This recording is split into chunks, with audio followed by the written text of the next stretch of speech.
Masu sauraro sai ku gyara zama tsab domin jin irin yadda tattalin arzikin kasar ta jamhuriyar Niger ya dai ƙara tashi da kaso 10.6 cikin 100 bayan dai da a baya dai aka samu taɓarɓarewa da kuma takunkumai da aka sanya wa kasar, amma dai kuma halin da ake ciki da yanzu dai alhamdulillah tattalin arzikin kasar ta jamhuriyar Niger sai dai ku ji irin yadda yake ƙara tashin goron zabi, abinda da ya ƙara ba wa kasar ta Faransa mamaki da kuma ƙungiyar Ecowas. A kuma zalika dai zai ƙara jin irin yadda kasar ta Chadi bayan da ta ayyana cewa za ta raba gari da sojojin kasar ta Faransa, kuma halin da ake ciki dai tana yunkurin ƙara hudda dangantakarta da kasar ta Rasha, ita ma dai za ta bi sahun Niger da Mali da Burkina Faso. A kuma zalika dai zai ƙara jin irin yadda shugaban kasar na Senegal Bassirou Faye Diome ya bayyana kan cewa tabbas matukar idan ana buƙatar ci gaba a ƙasa, duk wata ƙasa da ta samu 'yancin kanta kamata a bata ta tsaya da kafafunta, kuma tabbas Chadi ta fara kamo hanya. Yasa dai masu sauraro muke so da ku tara zama tsaf domin jin cikakkun rahotannin da muke dauke da su a daidai wannan lokacin. Amma masu sauraro muna da tambaya a gare ku, shin kuna goyon bayan dakatar da aikin soji da sojojin kasar ta Faransa suke a cikin kasar ta Chadi, kuma kazalika shin kuna goyon bayan kasar Chadi ita ma ta kulla alaka da Rasha, ko kuma kuna ganin gwar ta ci gaba da kullawa da Faransa? Dai za dai mu so da ku bayyana mana irin naku ra'ayoyin a sashen mu na comment. Amma masu sauraro kafin dai mu tsunduma gundanar rahotannin, idan wannan shi ne farkon ka mana ziyara wannan ta mai albarka, da dai mu so da ku danna mana subscribe kuma danna mana ƙararrawan sanarwa kamar haka. Ga dai cikakkun rahotannin. Tun da bayan da sojoji suka samu ikon kifar da gwamnatin haɓararren shugaban ƙasar ta Muhammadu Bazoum ƙarƙashin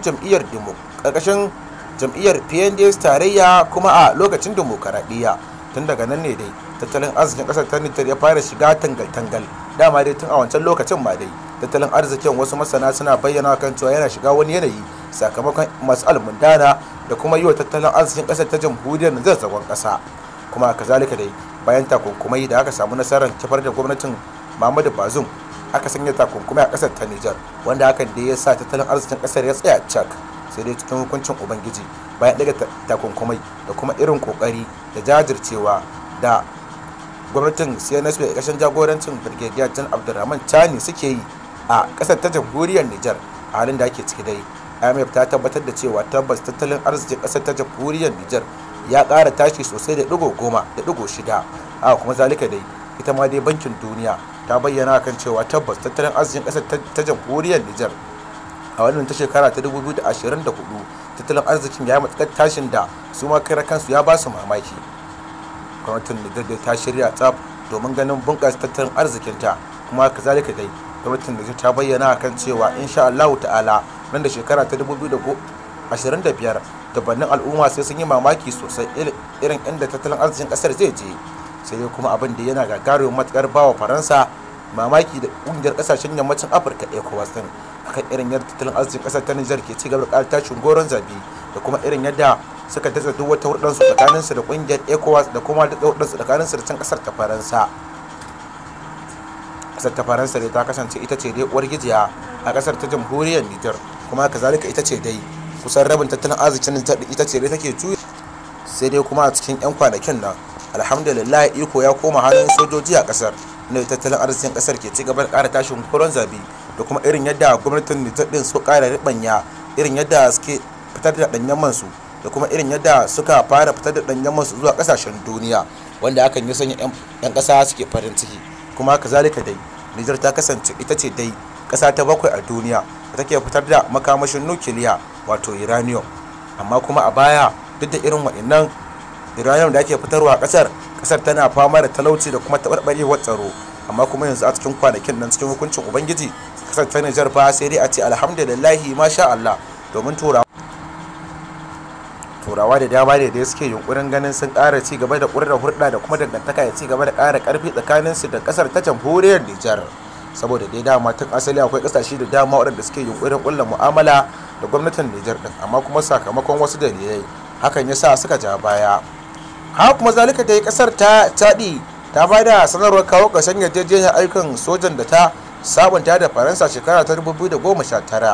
Gwamnatin Chadin ta ce ta ɗauki wannan matakin ne da nufin jaddada 'yancin kanta na shekaru 66 bayan samun 'yancin kai daga turawan mulkin mallaka. Hakan na faruwa a wani lokaci da Rasha ke ƙara kusantar ke ƙara kusantar ƙasashen afirka, kamar yadda a ranar alhamis ma'aikatar tsaron niger ta ce ta karɓi tallafin makamai daga hukumomin moscow. Ministan harkokin wajen chadi abdurrahmani kulamalla ya bayyana a wannan sanarwar a ranar alhamis din cewa gwamnatin chadi ta ɗauki matakin da ke kawo ƙarshen yarjejeniyar ayyukan tsaro a tsakanin ƙasar da faransa. Sannan ta ce matakin ya biyo bayan dogon nazari a game da wannan yarjejeniya da ƙasashen biyu suka sabunta a ranar 5 ga watan satumban shekara ta 2019. Ganin yadda matakin ke zuwa a washegarin ziyarar ministan harkokin wajen faransa jean-noel barrot aljamaina, manazarta na fasara abin a matsayin bazata. Gwamnatin ta ce shekaru 65 bayan samun yancin kai daga turawan mulkin mallaka lokaci yadda za ta jaddada wannan yanci a zahiri da kuma sake tantance abokan hudanta a muhimman fannoni waɗanda kuma ke daidaita buƙatar ƙasar, kamar yadda Chadin ta bayyana kan cewa lokaci yayi da ya kamata nuna 'yan ƙasa da kuma duniya kan cewa tabbas ita fa ƙasa ce mai yanci, kuma kazalika yanci ne zai aiki a cikin ƙasar. Za ta nuna al'umma cewa tabbas an samu yanci a zahiri. Hakan baya nufin an zo ƙarshen hudda da faransa kwata-kwata. Wannan sabon matsayi na shugaba muhammad debi abu ne da ke janyo ayar tambaya, wani al'amari da za a iya kiransa sabon babi a hudar chadi da urgijiyarta wato faransa. Abu ne da ke bayyana a wani lokaci da abokiyar hamayyar faransa wato rasha ke ƙara samun shiga a yankin sahel, wanda ko a jiya alhamis kafar talabijin mallakar gwamnatin niger ta gwada wasu kayayyakin da ma'aikatar tsaron ƙasar ta karba a matsayin tallafi daga moscow ta aike don karfafa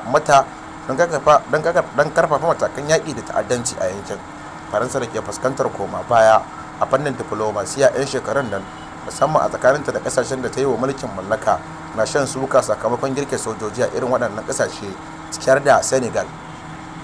Shugaban ƙasar senegal basiru diomaye faye a hirarsa da wasu jaridun faransa a ranar alhamis ya kafe kan bakansa a batun kare 'yancin kan senegal, abinda yake ganin ba zai cika ba muddin faransa na ci gaba da girki da karanta. Da dai shugaban kasar na senegal shi ma dai ce cewa babu yadda za a yi fa a tabbatar da cewa an samu yanci matukar idan faransa za ta ci gaba da girki da karanta a cikin kasar. Don haka ya zama dole dai a san hanyoyin da ya dace a bi, kuma kazalika shugaban dai na senegal basiru faye diomaye ya kara bayyana kan cewa tabbas ba zai taba yiwa ce har yanzu dai an samu yanci a cikin kasa. Yanzu gaba ɗaya yankin kasashen yammacin afirka ta yamma babu kasar da ake musu mulkin mallaka, amma kuma ce har kawo yanzu suna ci gaba da amfani da kuɗin bai ɗaya na sefa na uwar gijiyar tasu. Ya ce fa kamata ya tabbas a samar da wani kuɗi, ko da ko kowace ƙasa ba samar mata da kuɗin ta ba, to kamata ya samar da wani kuɗi da ya kamata su dinga amfani da shi a matsayin kuɗi mallakin na yankin afirka, ba wai su ci gaba da amfani da kuɗin wata ƙasa ba. Kamar da shugaban ƙasar wato basiru faye diomaye shugaban ƙasar senegal ya bayyana kuma kan cewa tabbas yanci ba za ta ci gaba da tabbata ba matukar sojojin faransa suna ci gaba da girke sojojinsu a cikin ƙasa.